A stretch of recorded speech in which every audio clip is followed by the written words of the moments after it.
Assalomu alaykum. E'tiboringizga 2026-yil birinchi chorak davomida iqtisodiyot tarmoq va sohalarida erishilgan natijalar to'g'risidagi ma'lumotlarni taqdim etamiz. Global iqtisodiyotda noaniqliklar oshib borayotganiga qaramasdan, mamlakatimizda birinchi chorak natijalariga ko'ra yuqori iqtisodiy o'sish sur'atlari kuzatilmoqda.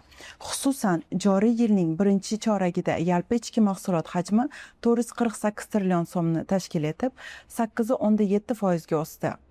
Bunda iqtisodiyot tarmoqlari kesimida sanoat mahsulotlarini ishlab chiqarish 8% ga, bozor xizmatlari 16.1% ga, qishloq xo'jaligi 5.1% ga va qurilish ishlari 15.5% ga oshdi. Bunda sanoat tarkibida texnologik metallarni ishlab chiqarish, qurilish materiallari, zargarlik, to'qimachilik, avtomobilsozlik tarmoqlari asosiy drayverlar bo'lgan bo'lsa, bozor xizmatlari tarkibida moliyaviy xizmatlar, savdo xizmatlari, aloqa, axborotlashtirish, transport va ta'lim kabi sohalar yuqori o'sish sur'atlarini qayd etdi. Shu bilan birga davlat byudjeti xarajatlarining 22.5% ga, asosiy kapitalga o'zlashtirilgan investitsiyalarning 29.6% ga, oltinsiz eksport 25.1% ga, pul o'tkazmalari 12.9% ga oshishi yalpi talabni rag'batlantiruvchi asosiy omillar bo'ldi.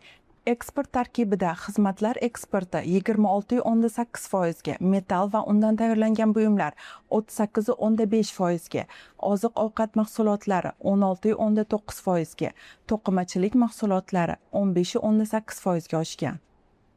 Mamlakatga tashrif buyurgan xorijiy sayyohlar soni 2.9 million nafarni tashkil etib, o'tgan yilga nisbatan 37% ga oshdi.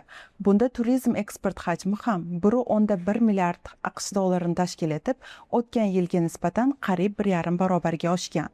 Yuqori iqtisodiy faollikni, shuningdek, ayrim balans ko'rsatkichlari ham tasdiqlamoqda. Xususan, chakana savdo aylanmasi 25.4% ga, elektron hisob fakturalari orqali tovar aylanmasi 35.5% ga, onlayn nazorat kassa mashinasi orqali tovar realizatsiyasi hajmi 29.6% ga, Respublika tovar xomashyo birjasida yuqori likvidli mahsulotlarni sotilish bitimi hajmi 17.7% ga, ko'chmas mulk oldi-sotdi hajmi 41.7% ga oshgan. Mart oyida yillik inflyatsiya darajasi 7.1% ni tashkil qilib, pasayuvchi tendensiyani qayd etgan.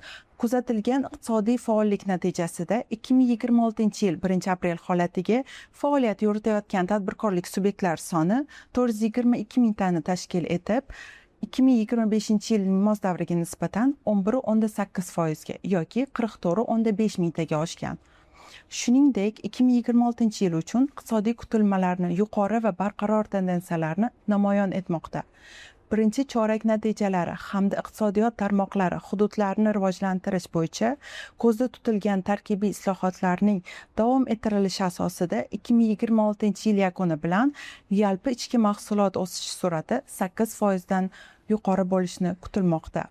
Xususan, har bir hududda mahalliy iqtisodiy potensialdan to'liq foydalanishga qaratilgan dasturlar, ijtimoiy infratuzilmani rivojlantirish bo'yicha amalga oshirilgan chora-tadbirlar, tadbirkorlik subyektlarini qo'llab-quvvatlash dasturlarini iqtisodiy o'sishni qo'llab-quvvatlovchi asosiy omillar bo'lishi kutilmoqda. E'tiboringiz uchun rahmat.